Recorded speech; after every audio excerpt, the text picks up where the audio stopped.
Okay, so today we're going to be summarizing chapter 19 of the Iliad, kind of going over a few discussion questions, and then reporting back to like the theme of our last presentation with like gods portraying human-like tendencies and vice versa. So to start the overview, it's basically Achilles is getting his armor from Thetis. The armor is made by Hephaestus, if I said that correctly.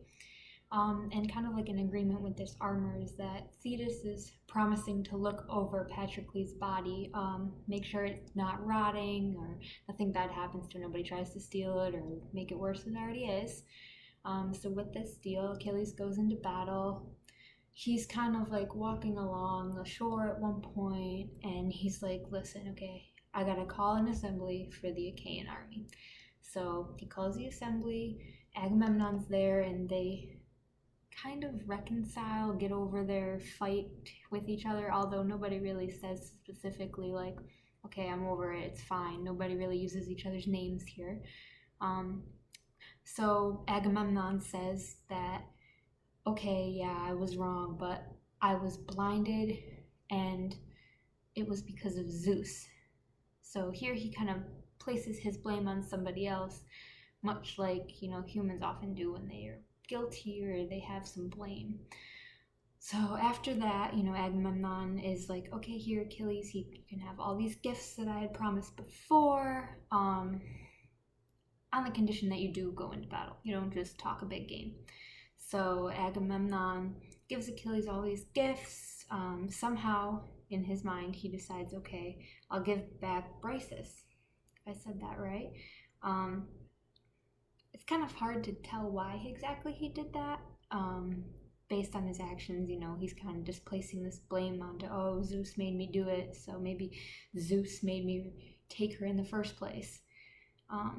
So basically, after Achilles gets all of his gifts that he was to receive for going to battle, he officially says, he stands up, he's like, I'm ready to go to war, totally fine, let's go do it. But Odysseus is like, listen, we gotta let our people eat first. Everybody else is eating aside from Achilles, and it's kind of strange because Achilles isn't eating and he doesn't and won't eat until he kills Hector. So there's mourning of Patroclus in his body. The girl is kind of mourning Patroclus too, saying like he was nice to me when I met him. So they're just kind of like remembering him, and Achilles he's pretty sad. And so Zeus is kind of like watching, and he begins to feel bad, and he goes and tells Athena, he's like, listen, like, we need to allow Achilles to eat if we want him to fight. So in the book it says here, Zeus took pity on them, saying quickly to Athena, daughter, you seem to have left your fighting man alone. Should one suppose you care no more for Achilles? There he sits before the curving prows and grieves for his dear friend. The other soldiers flock to meet, he thirsts and hungers. Come infuse him sweet nectar and ambrosia, that an empty belly may not weaken him. So here Zeus is like, he feels bad, he's feeling empathetic, which is not usually like him. So of course Athena goes and he does it. He gets the energy that he needs, and then Achilles goes, he puts on his armor, he's ready to go, he gets into his chariot, the army's all fed, and then he decides he's going to get mad at his horses. Now his horses are Xanthos and Balios, and what he says to them is, Xanthos and Balios, known to the world as foals of great podarge, in this charge care for your driver in another way. Pull him back, to the Danaans, back to the main body of the army. Once we are through this battle, this time, no leaving him there dead like Lord Patroclus. And so it's kind of odd, Achilles is talking to his horse, but for people who don't know, the horses have this power, they're immortal. So they allow them to speak to Achilles for a reason that we're going to find out in just a little bit here. So just keep that in the back of your mind. These horses really can't talk, but they are talking to Achilles.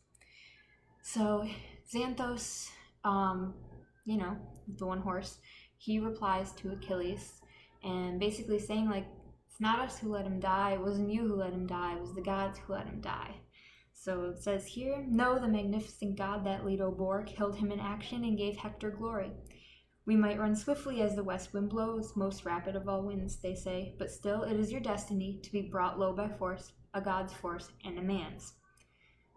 So basically what this is saying is like the horse Santos is like, you're going to have the same fate. If you go into war, you're going to end up dead just like Patroclus. And it's not going to be our fault. It's not going to be your fault. It's going to be just the fate of the gods, the fate of the world here. So Achilles, he recognizes this, and he's a little mad at the fact that the horse is reminding him because he knows his own fate. So he gets really angry and he goes, "Xanthos, why prophesy my death? No need. What is in store for me I know well. To die here, far away from my dear father, my mother too. No matter, all that matters is that I shall not call a halt today till I have made the Trojans sick of war." So Achilles knows his death. He accepts his death, and he's just like, "Listen, let's just go kill these Trojans.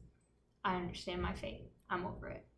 And that's pretty much what Book 19 is all about here. It's just mainly Achilles kind of accepting his fate at the end of, okay, I'm going to die, but let's stick it to the Trojans.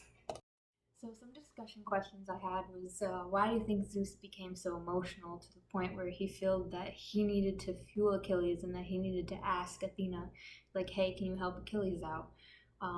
Is this an example of a god portraying human quality? I'd say yes, it is. To relate back to our last discussion on the book, is that, Zeus normally wouldn't do it, but we're kind of seeing Zeus to have more of these human tendencies of feeling guilt, trying to displace guilt of one, kind of questioning whether or not he has the fate. So I think the big question here is, why does Zeus become so emotional at this over Achilles?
It's interesting because the research that I found, it kind of says here that Hera granted Xanthos this ability to have human speech to communicate with Achilles, and the underlying reason for this was to break divine law, to say like a god had killed Patroclus and you're going to have the same fate here. So it's kind of an interesting ploy between the immortal horses and the backstory of all of Achilles' horses versus what is happening now in chapter 19.